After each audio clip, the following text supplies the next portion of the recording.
Alors voilà, j'ai sorti les gaines, la 16, de la 20, 25 que j'utilise aussi beaucoup, et de la filerie, un petit peu de câble pour certains endroits. Je ne vais pas rentrer dans le détail sur l'électricité puisque j'ai déjà fait des tutos un peu sur tout. Donc il y a une petite dizaine de tutos à regarder au pire.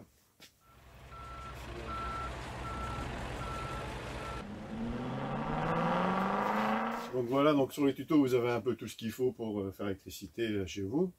Donc là je vais plutôt montrer en gros comment je distribue. Donc là j'attaque en fait du plus loin. Donc là je vais partir d'ici à peu près. Et où il y a le plus de choses aussi. Donc là au-dessus on a la VMC, en dessous on a le chauffe-eau, on aura un sunny broyer. Donc sur cette partie là il y a un petit peu plus d'électricité. Et je vais faire aussi la partie salle de bain pour que justement on puisse la fermer le plus vite possible. Pour pouvoir après faire la cloison. Puisque là après il y a un retour de cloison qui fermera la petite pièce qui est ici. Donc déjà faire cette partie là. Donc là nous sommes maintenant à un peu plus de 660 abonnés.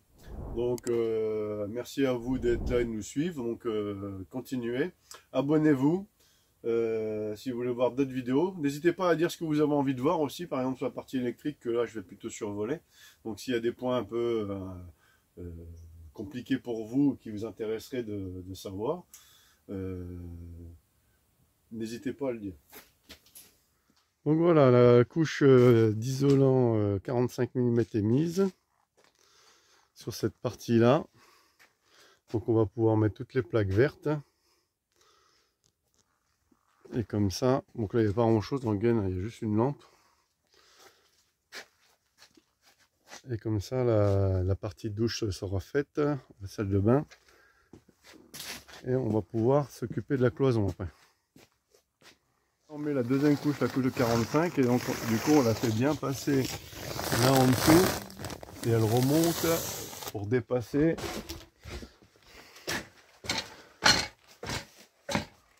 juste là-bas. Comme ça il n'y a pas de pont derrière la poutre.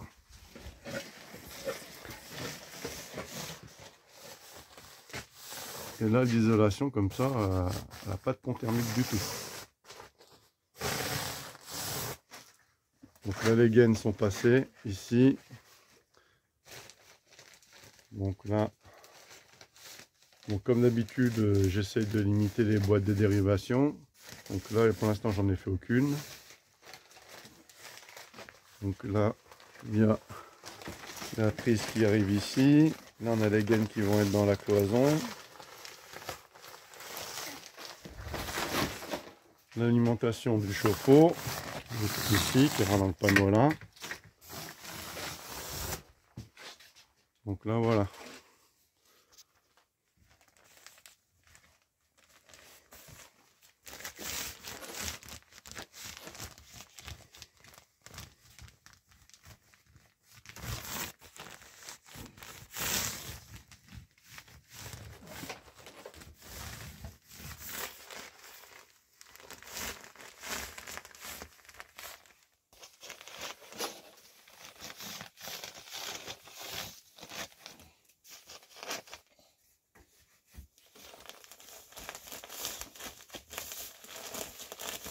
Donc là on a commencé par la partie haute parce qu'il fallait la faire glisser derrière la poutre, sinon on commence du bord.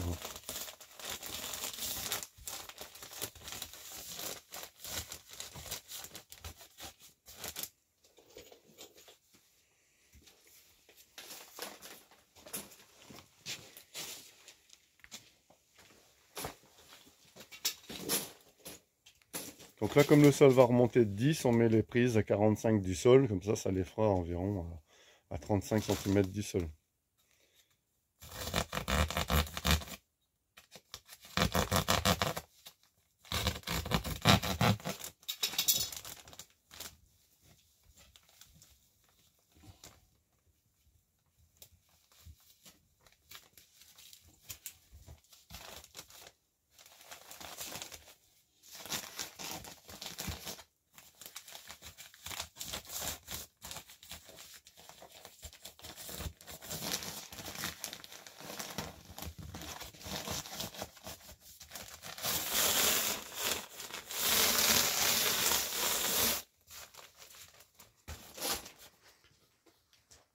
Alors voilà, la couche de 45 là est posée, on a mis les scotch et du coup là donc on a fait 2 renforts en bois derrière pour le chauffe-eau et avoir du bois aussi pour la nourrice. Donc là on va poser les plaques et après on pourra faire le route. Donc voilà, je viens de passer les derniers fils. Donc là j'ai redécoupé un morceau de laine de roche que je vais renfoncer dedans avant de tout câbler. Voilà, je remets un bon panneau comme ça. L'impact est minimum sur l'isolation à cet endroit-là. Donc pour câbler le tableau, moi je place ma première ligne au plus loin et je prends mes fils un par un et je les câble directement.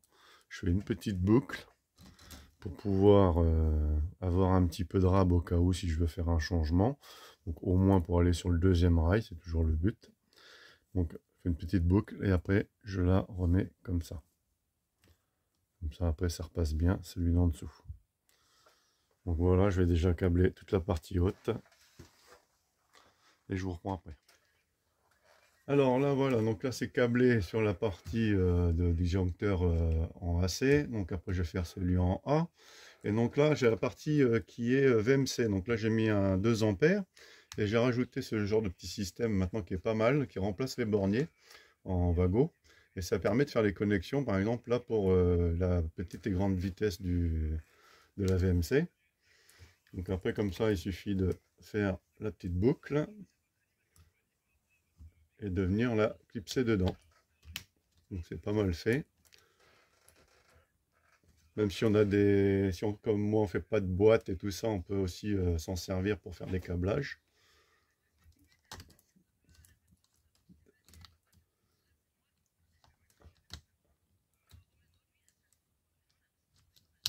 Voilà. Et au moins ça fait des rangements propres.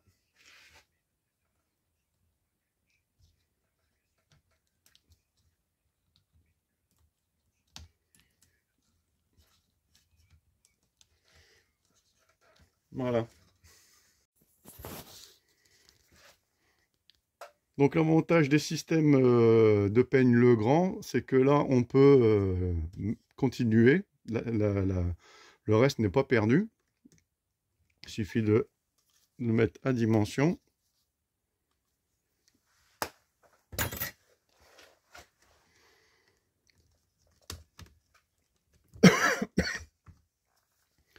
Par contre, il faut bien faire attention que dans le même disjoncteur, vous allez sur les 2 bornes pour que le raccord se fasse.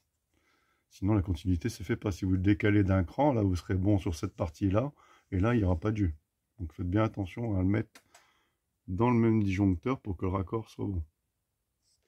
Et donc, pareil après pour le plastique. Hop, comme ça, il n'y a pas de perte.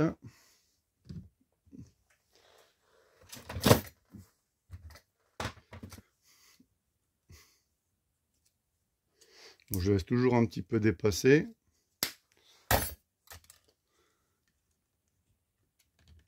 Voilà, comme ça. Là, un petit peu de trop quand même.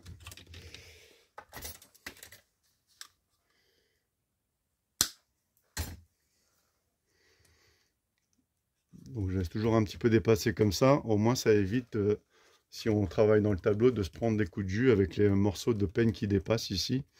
Là, au moins, on ne craint rien. On peut travailler sans se prendre de coups de jus. Donc là, il me reste ça à mettre là aussi dedans. Donc ça, c'est les navettes des 2 chauffages. Donc pareil, hop, je vais les mettre là-dedans.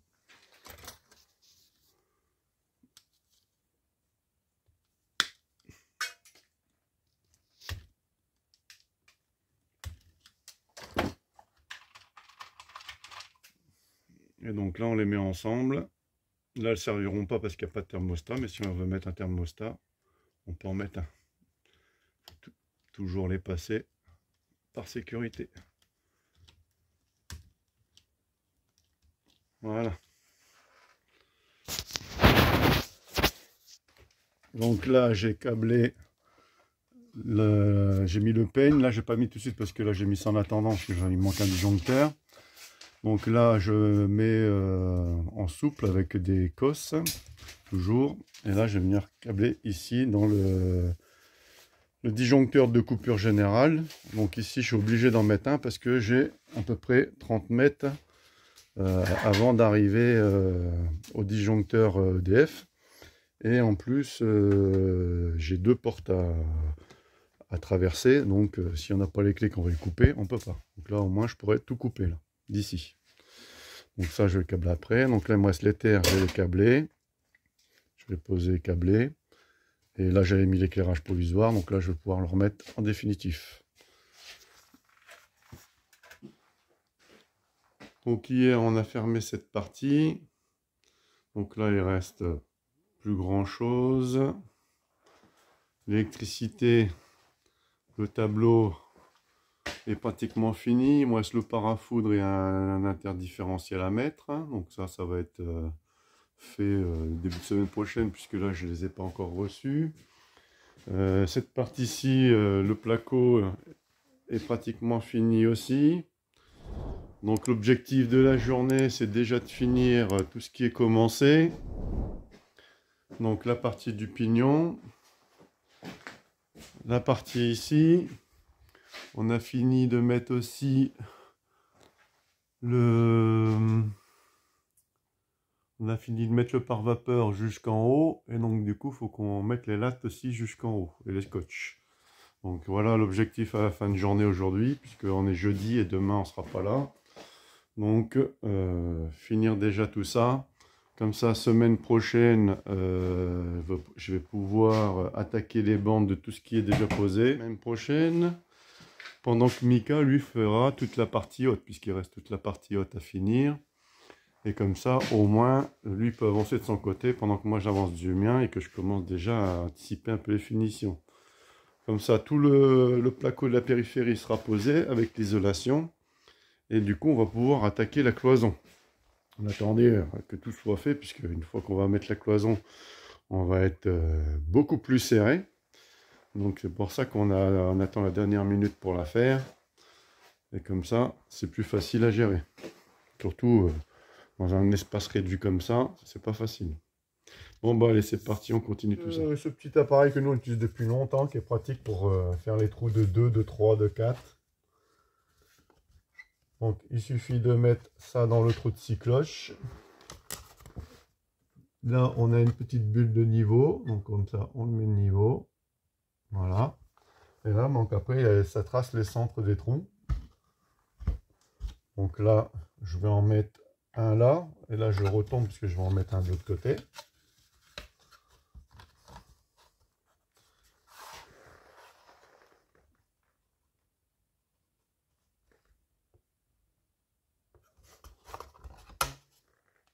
Voilà. Et après, à la fin, on peut même aussi, une fois qu'on a percé la 6 cloches, je vais déjà le percer comme ça on va voir. Hop.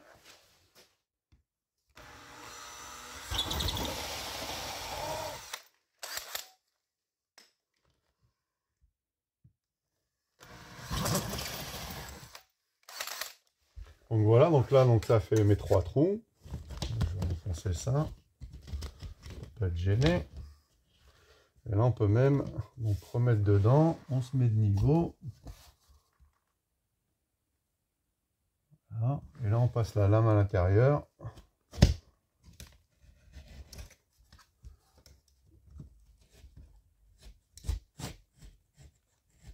Voilà. Et du coup,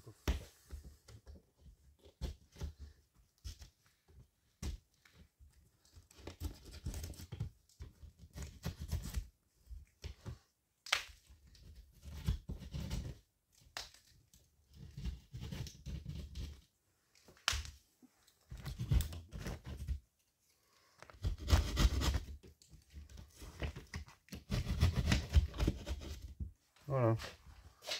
Et donc du coup, comme ça après, hop, on est tout bon. Alors donc voilà ce que ça donne après. Donc là je me suis arrêté. Donc là bon après je n'ai pas besoin de vous montrer, il y a déjà des tutos là-dessus. Je voulais juste vous montrer en fait déjà de bien mettre les soufflets autour, de percer beaucoup plus petit le caoutchouc pour que le soufflet se mette autour, qu'il n'y ait pas d'air qui passe. Et là, donc vous montrez aussi que c'était pas très contraignant avec les connecteurs Vago maintenant qu'on fait, surtout les mini comme ça, pour faire le câblage à l'intérieur. Donc vous voyez, donc, là, il y a deux petits connecteurs. Après là, on a le retour de lampe et la phase et son pontage. Et dans les interrupteurs, c'est déjà prévu donc pour faire les pontages. Donc du coup, c'est pas très compliqué. Je vais le câbler pour vous montrer. Donc comme vous pouvez le voir là, donc on a les deux phases qui rentrent directement dans le compteur prévu à cet effet. Le retour, le reste c'est même libre. Donc du coup, ça prend pas plus de place. Et là, on n'aura même pas de mal à fermer. Hop, avec l'emboîtement. Donc une main, c'est pas très pratique. Voilà. Voilà ce que ça donne fermé. C'est vraiment pas embêtant. Voilà. Donc là, c'est tout bon. Après, on met les caches pour la poussière.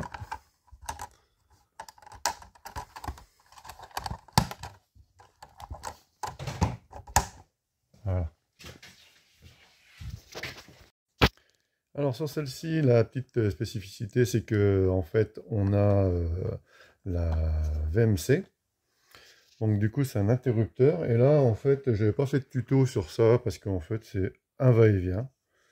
Et comme vous voyez, dessus, il dessine une petite et une grande hélice pour la petite vitesse et grande vitesse. Et sinon, ça se câble de la même façon. Donc, la phase, c'est petite et grande vitesse. Donc, voilà, rien de compliqué. Le câblage, très simple. Donc, du coup, après, on laisse comme ça. Et là, donc, du coup, la différence, c'est que là, bah, soit il restera en petite vitesse tout le temps, donc ça c'est le but, et vous pouvez le mettre en grande vitesse. Alors là, sur cette partie-là, comme là, il y aura le poêle juste devant, on a mis du roquefeu hein, avec la couche aluminium. Donc là, je vais mettre les scotch. Donc on va fermer ça avec un placo rose, et on va fermer la petite partie du haut qui manque. Vu qu'on parle de poêle, j'en profite pour donner une réponse à Daniel qui avait posé la question de savoir pour le poêle qu'on avait posé, est-ce qu'il ne fallait pas mettre une plaque au sol, vu que c'était un sol stratifié. Donc ça y est, c'est fait, on l'a posé. Je vous mettrai une petite vidéo juste là à côté, là, pour que vous puissiez voir le résultat fini. Ce que je conseille, donc moi j'ai mis le lien de celle que j'ai posée. Ce que je conseille, c'est de bien porter le poêle pour poser dessus, de bien le mettre à la dernière seconde, parce que ça se raye assez facilement. Donc si vous connaissez d'autres systèmes, genre verre trempé ou un truc de ce genre là, je ne sais pas ce qui existe d'autre, qui serait peut-être plus costaud et plus facile d'entretien. Je suis preneur, donc n'hésitez pas à le mettre dans les commentaires. Qui permettra donc peut-être pour les prochains chantiers mettre autre chose, parce que franchement c'est pas top hein, on est obligé de le mettre, mais franchement je suis pas sûr que ça serve à grand chose, parce que sur un poêle à bois il y a beaucoup de braises qui peuvent tomber quand on l'ouvre et qu'on le recharge. Mais un poêle à pellet, on ne le recharge pas comme ça par devant, on recharge par au-dessus. Et quand on l'ouvre, de toute façon, c'est qu'il est froid. Je veux dire, c'est très très rare, je pense, voire si c'est jamais, de l'ouvrir quand il est chaud. Je vois pas trop l'intérêt. Je vois pas trop ce qu'il peut y avoir comme urgence pour l'ouvrir à chaud. Donc du coup, je comprends pas trop le principe de devoir l'ouvrir en marche, je comprends pas trop. Bon après là voilà, donc du coup on l'a mis puisque de toute façon c'est obligatoire. Et donc je vous conseille vraiment de le mettre à la dernière minute. Donc voilà Daniel, j'espère avoir bien répondu à ta question. Donc voilà, je profite que là je n'ai pas besoin du jus pour l'instant. Pour vous montrer, donc du coup là j'ai reçu le disjoncteur, l'interdifférentiel qui me manquait et le parafoudre. Donc je vous montre vite fait en même temps comment on le place. Donc il y a au moins deux solutions pour mettre le parafoudre. Donc il faut le mettre avant tout, il faut qu'il ne soit pas coupé. Hein. Donc on le met par exemple juste ici devant. Voilà. Donc là, il sera bien en tête de tout parce qu'il sera juste coupé par la coupure générale, mais pas par le reste. Et donc, il se raccorde directement avec le peigne vertical. Au lieu de le faire au début, de l'avoir au début, mais bon, ça reste faisable après. Voilà. Voilà. Donc on le met juste à la place de l'inter.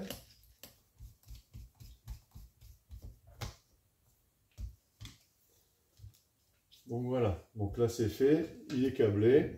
Donc là si je mets le jus, là il est allumé, ok c'est bon. S'il est rouge, c'est que la cartouche est cramée après la foudre. Donc là il suffira de tirer dessus, la retirer et la changer. Si elle est rouge, il faut la changer. Donc là, du coup, j'ai plus mon interdiff. Donc là, je vais écarter un petit peu. Et je vais décaler pour mettre mon interdiff. Voilà. Et donc du coup, c'est pour ça que je n'avais pas câblé le haut. Je remets mon interdifférentiel juste à côté. Voilà. Et je remets le tout. Donc il s'est glissé juste entre les deux. Et là, en fait, on peut le raccorder avec des peignes. Donc comme ça, c'est simple, même pas besoin de fil. Bon, il y a la terre quand même. Mais sinon, c'est assez simple à placer. Alors après, on peut le mettre aussi avec des fils. Celui-là, il est fait pour être avec des connecteurs ou avec des fils.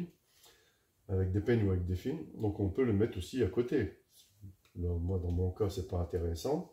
J'aurais pu le mettre là aussi au bout et me servir de ces borniers-là pour aller le raccorder. Mais voilà, il y a plusieurs options possibles. Il faut juste qu'ils soient en tête et qu'ils soient coupés que par la coupure générale ou la coupure EDF. Donc voilà, que si ceux-là sont disjonctés, il doit rester allumé. Lui, il doit tout le temps être allumé, sauf si on coupe EDF ou le disjoncteur général dans mon cas, puisque je suis en déporté. Donc là, je vais mettre la terre.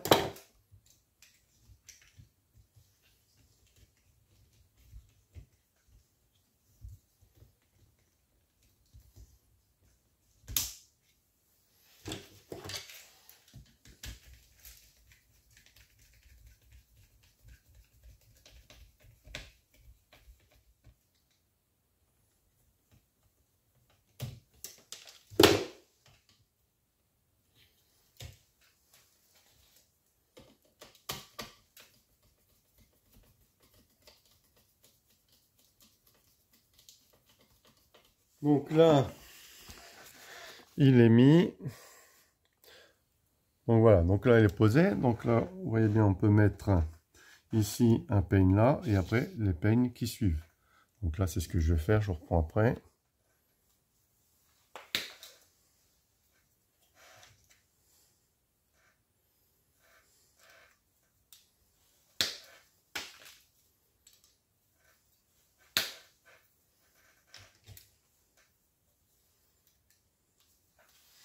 Donc comme je l'avais dit, la chute, on la réutilise tout de suite.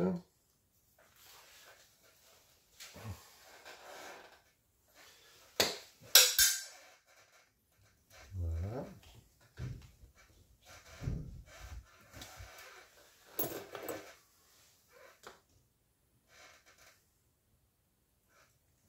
Alors oui, l'inconvénient donc là, dans ce système, c'est que quand on est sur un 2 ampères par exemple comme là vissé, ce qui peut arriver parce que souvent en ce moment on a du mal à trouver ceux à peigne. Donc là on ne pourra pas se mettre ici après. Donc là il faut que je mette une borne entière pour pouvoir me mettre dessus. Et donc du coup j'utiliserai l'autre ici.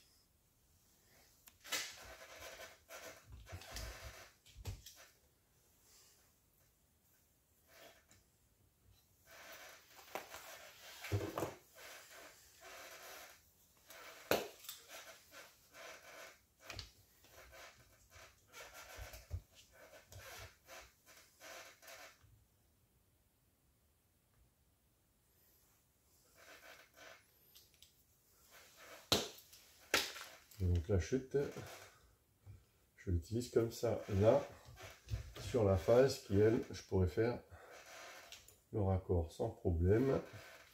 Donc là, bon, il m'en reste un, je vais en perdre un dessus. je préfère l'utiliser et en perdre un. Sinon, j'aurais pu redémarrer une prochaine fois avec. Mais bon, c'est pas nécessaire. Donc là, voilà. Donc là, j'ai plus qu'à mettre les protections en plastique. Celui-ci, je le serre, vissé. Donc là, par exemple, pour savoir quel interdifférentiel il faut mettre. Donc en fait, là, on peut mettre 7 disjoncteurs. Donc là, en fait, on peut mettre 7 disjoncteurs. Donc il suffit de faire le total des disjoncteurs qu'on doit mettre, donc de ce qu'on a besoin, et de diviser par 2 pour savoir l'interdifférentiel qu'il faudra mettre.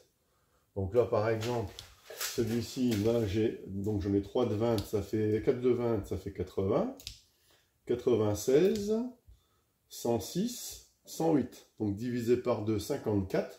Donc je ne peux pas mettre de 40, puisque je suis au-dessus. Donc là, je suis obligé de mettre un 63. Si j'avais eu 39, je pouvais mettre un 40. Donc là, après, c'est comme ça qu'on calcule pour savoir combien il faut mettre. Donc en général, de toute façon, à part dans des toutes petites installations, on met rarement du 40 maintenant. Ça devient difficile. Si dans une tiny house, par exemple, où là, on peut mettre un 40. Et encore, quoique, ça dépend comment elle est équipée. Donc là, je presserre tout et je donnerai le coup de serrage final après. Donc là, même là, on met les bouchons dedans et on les serre. C'est à ça que servent les bouchons qui sont fournis avec. Donc, je vous montrerai plus près après. Voilà.